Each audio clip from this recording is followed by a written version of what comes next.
नमस्कार सर, नमस्कार, हाँ, नमस्कार। नमस्ते। आप किस जिले से संबंधित है?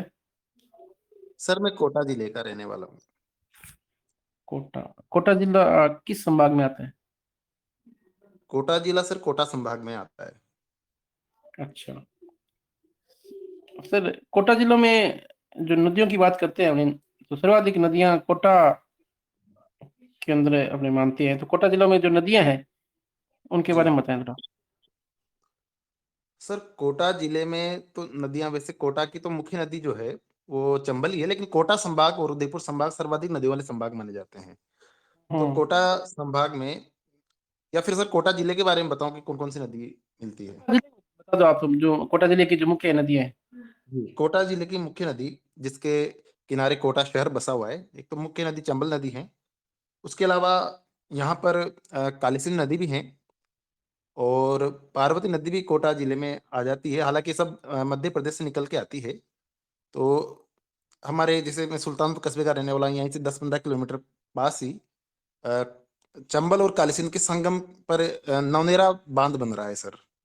तो जो पूर्वी राजस्थान नहर परियोजना का एक चरण है, या यूं कहें कि उसकी प्रक्रिया के दौरान वो बन रहा है, जिसको राष्ट्रीय परियोजना, मतलब राष्ट्रीय परियोजना में सम्मिलित करवाने के लिए भी प्रयास जारी हैं राज्य सरकार की ओर से। अच्छा अच्छा। आपका जो आपने प्रस्नातक किया है उसमें विशेष विषय क्या था? सर मेरा क्या है, हिंदी विषय से दो बार प्राय स्नातक मैंने किया था। एक बार तो कोटा यूनिवर्सिटी से किया था, और एक बार जो मैंने किया था वो वर्धमान ओपन यूनिवर्सिटी से किया था। तो कोटा विश्वविद्यालय में विशेष विषय जो था वो प्रेमचंद जी थे। और अच्छा। इसमें जो अपने ओपन यूनिवर्सिटी से जो किया था उसमें लौकिक साहित्य था। लौकिक साहित्य। लौकिक जी साहित्य से क्या, इसका अर्थ क्या है लौकिक साहित्य का? सर, लौकिक साहित्य से जहां तक मैं याद कर पा रहा हूँ, तो जो जन सामान्य में जो साहित्य हैं वो लोक साहित्य के अंतर्गत आता है। तो हालांकि वो लिखित रूप में नहीं होता है, या यूं कहें लिखित रूप में होता भी हो तो पुस्तकों के रूप में नहीं होता। वो बात ख्यात जो होते हैं, या कि जैसे फड़ होती है, पाबूजी की फड़ है, उस तरह का जो होते हैं वो शायद लौकिक साहित्य के में एकदम से पूरा सटीक मुझे याद नहीं आ रहा है सर अभी। राजस्थान साहित्यकार जो आपको याद आ रहे हैं नाम, 5 नाम बताएं जो इन्होंने प्रसिद्ध रचनाएं लिखी है। जी, राजस्थानी साहित्यकार में कन्हैयालाल सेठिया जी हैं, हरीश बादाणी जी हैं, अ, अपने नंद किशोर आचार्य जी हैं, रामस्वरूप जी किसान हैं, और ओम जी नागर हैं, एक जो कोटा के ही हैं। अच्छा। साहित्य के पत्रिकाओं की बात करते हैं तो राजस्थानी भाषा में प्रकाशित होने वाली राजस्थान की 3 पत्रिकाओं के नाम बताएं आप। सर साहित्यिक पत्रिकाओं में राजस्थानी भाषा में प्रकाशित होने वाली तो सर रचनाएं याद नहीं आ पा रही है अभी पत्रिकाएं मुझे। कोई बात नहीं, राजस्थान में नहीं आई तो आप हिंदी में बता दें। हिंदी हिंदी भाषा से जो प्रकाशित हो रही है। हिंदी भाषा में सर एक तो मधुमती होती है, राजस्थानी भाषा साहित्य अकादमी जो बीकानेर से हैं, और सॉरी सॉरी क्षमा कीजिएगा, उदयपुर से हैं, राजस्थानी साहित्य अकादमी की। और राजस्थानी भाषा साहित्य एवं संस्कृति अकादमी की जागती जोग पत्रिका प्रकाशित होती है सर। अच्छा। जागती ज्योत का प्रकाशन कौन करता है? जागती जोग जो होती है शायद, जहां तक मैं याद कर रहा हूँ सर, राजस्थानी भाषा साहित्य एवं संस्कृति अकादमी बीकानेर से। अच्छा अच्छा। जी तो आप ये बताएं कि एक मैं राजस्थानी कहावत पढ़ रहा हूँ, आपको उसका हिंदी बताना है जी। कि उल्टो पानी चिल्ला चढ़े। उल्टो पानी चिल्ला चढ़े, हिंदी में अर्थ बताएं जी इसका। नहीं सर, मैंने कभी नहीं सुनी ये वाली कहावत, तो इसका अर्थ याद अच्छा नहीं अच्छा है सर, अच्छा, सर कोई बात क्षमा नहीं। कीजिए। तो दूसरी कहावत में बोल रहा हूँ, लौकिक साहित्य आपका विषय है। खेती जी। दणिया सेती। खेती हम्म। दणिया सेती, इसका अर्थ होता है। नहीं सर, इसका भी याद नहीं कर पा रहा हूँ सर। कोई बात सॉरी। नहीं जयशंकर जी। हाँ, अब वो बहुत मैं, समय हो गया सर लौकिक साहित्य पढ़े, तो याद नहीं कर पा हाँ रहा। कोई बात नहीं। अब मैं हमारे इंडस्ट्री के सदस्य को निवेदन करता हूँ कि वो आगे की प्रश्न पूछे। हाँ शंकर जी, हाँ सर, नमस्कार। नमस्कार। तो आप आपके सामने हम सभी विद्यार्थी बैठे हुए हैं। कोई भी जी एक सर। कविता पाठ करें, उसका भाव पक्ष और कला पक्ष बताते हुए गेय शैली में आप गा के सुनाएं और भाव पक्ष और गला पक्ष को समझाइए। जी जी। प्रिय विद्यार्थियों, आज हम रस खान के सवैया पढ़ेंगे।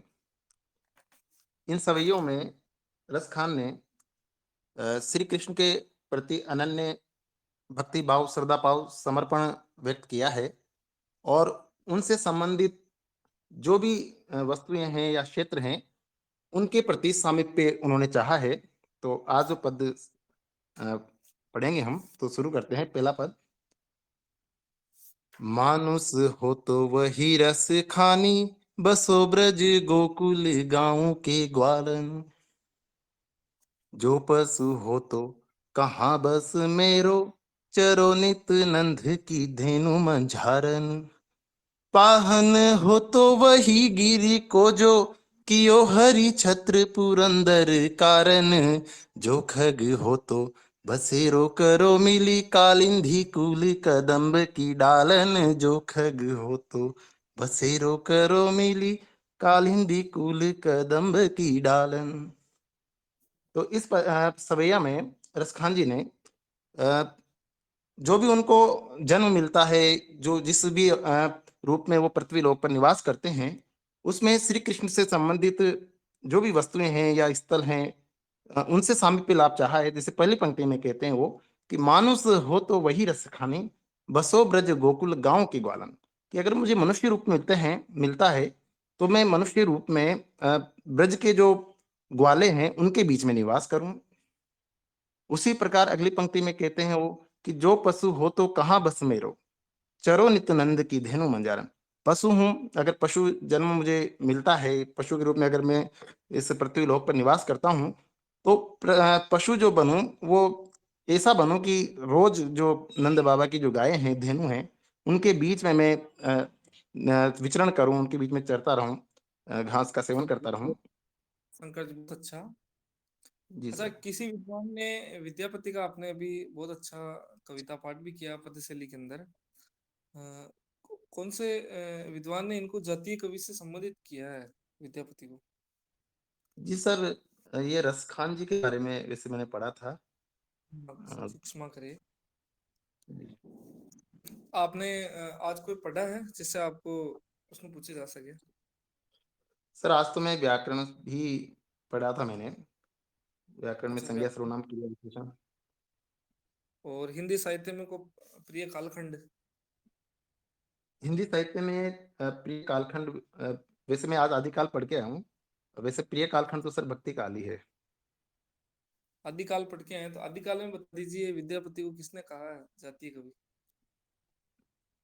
सर, विद्यापति को जातीय कवि याद नहीं कर पा रहा हूँ, तो जहां तक मेरा मानना है शायद बच्चन सिंह जी ने कहा होगा, अनुमान है। हाँ, बहुत अच्छा बताया आपने। ये क्यों कहा है इनको जातीय कवि? जी सर, ये अभी स्पष्ट नहीं कर पाऊंगा, ये नहीं पढ़ पाया था मैं आज। पृथ्वीराज रासो तक ही पहुंचा, लौकिक साहित्य में नहीं पहुंचा था सर। अच्छा, जी। चलो सर, ये अपने जो रासो साहित्य है और जैन साहित्य, इन दोनों में प्रमुख रूप से तीन अंतर बताइए। जी सर, जैन साहित्य का तो सर जो मुख्य रस होता है वो शांत रस है, और रासो साहित्य के जो रस हैं वो मुख्यतः वीर और श्रृंगार रस है।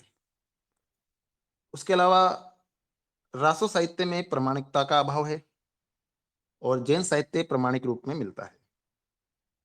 उसके अलावा सर रासो साहित्य पिंगल शैली में है।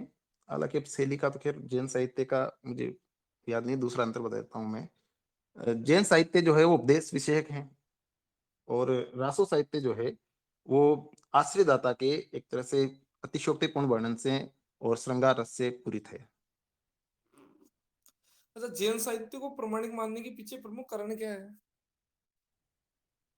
सर जैन साहित्य की जो रचनाएं हैं वो प्रबंध रूप में मिलती है, और प्रमाणिक मानने का तो मुख्य जो अपन ये माने कारण, तो उनकी रचनाएं उपलब्ध होती है, जहां तक मैं अनुमान लगा पा रहा हूँ सर। तो सर राष्ट्र साहित्य भी काफी मात्रा में उपलब्ध होता है, तो फिर उनको प्रमाणिकता पर बार बार प्रश्न चिन्ह क्यों लगता है? जी सर, रासो साहित्य की क्या है, एक ही रासो साहित्य की अनेक प्रतियां मिलती है और उनमें अलग अलग उल्लेख मिलता है। मुख्यतः इसमें पृथ्वीराज रासो का ही उल्लेख आता है, लेकिन जैसे खुमान रासो है तो उसमें भी 17वीं सदी के जो महाराणा राज सिंह का उल्लेख मिल जाता है। उसके अलावा एक जो आता है शायद विजयपाल रासो, या वो अच्छा जिसमें चलो तोप ठीक है चलाने फिर। का उल्लेख मिलता है, तो ये क्या कुछ अप्रामाणिकता के उसमें संकेत मिलते हैं सर।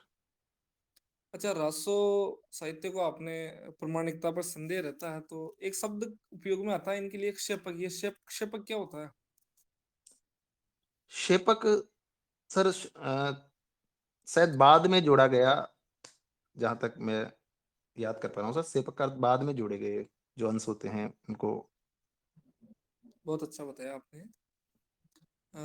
ये बताएं कि कौन से विद्वान हैं जिन्होंने पृथ्वीराज रासो को कल्पित भट्ट भणंत कहा था, और ऐसे करके काफी विवादित बताया था इसको, पृथ्वीराज रासो को। अच्छा, कल्पित कहा था, जो बताना है सर, या अप्रमाणिक मानने वाले विद्वानों के नाम बताना है? भट्ट भणंत कहा था इसको। जी सर, क्षमा कीजिएगा, उसका नाम याद नहीं है सर, याद नहीं कर पा रहा हूँ।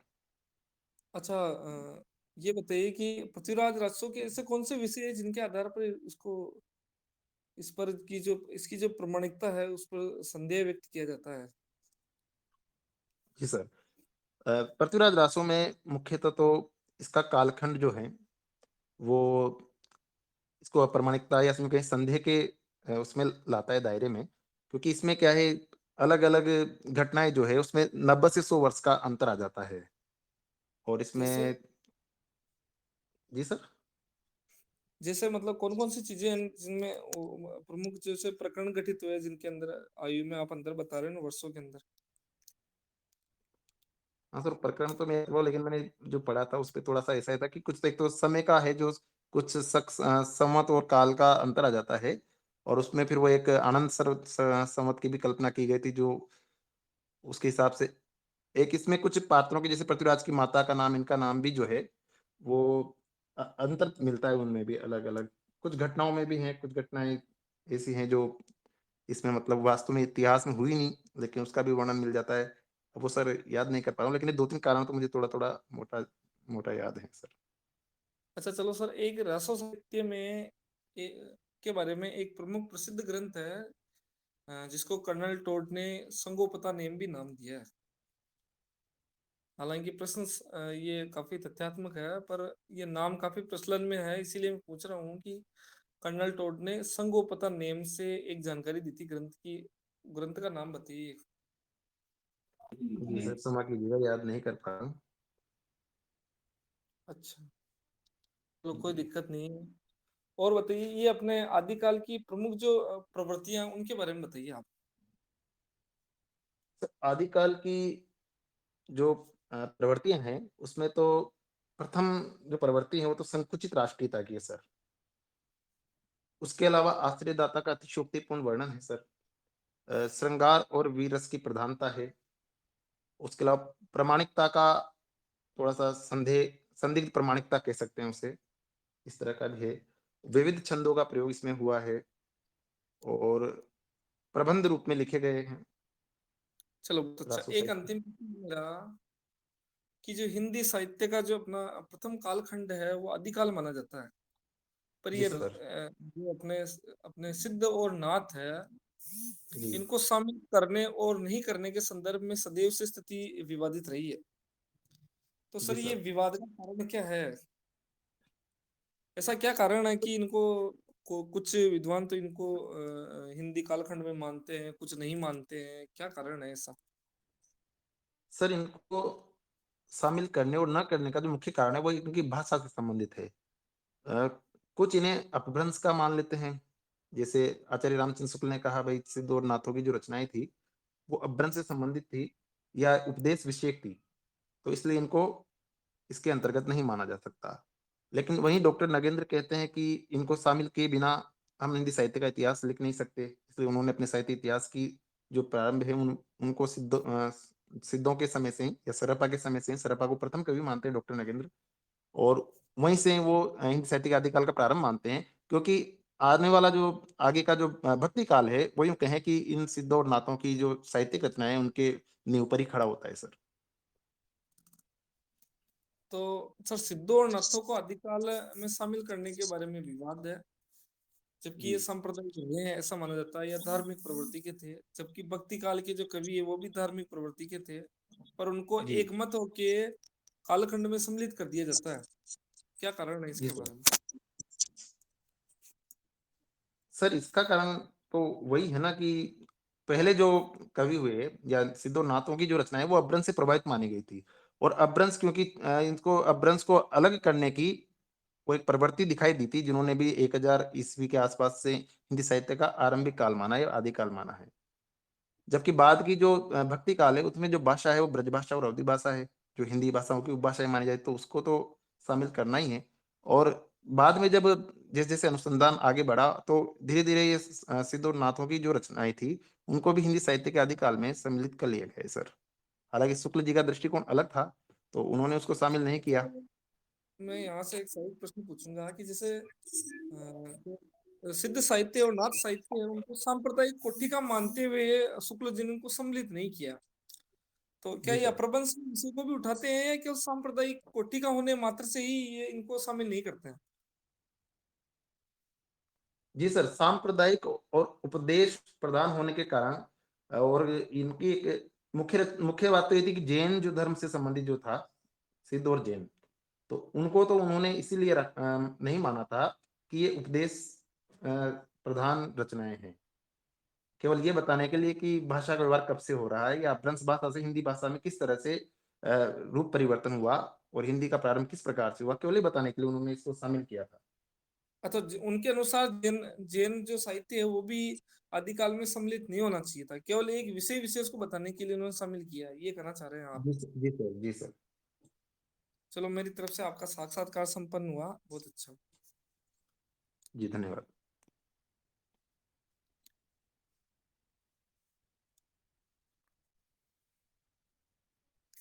मेरे को पूछने स्वामी जी आगे।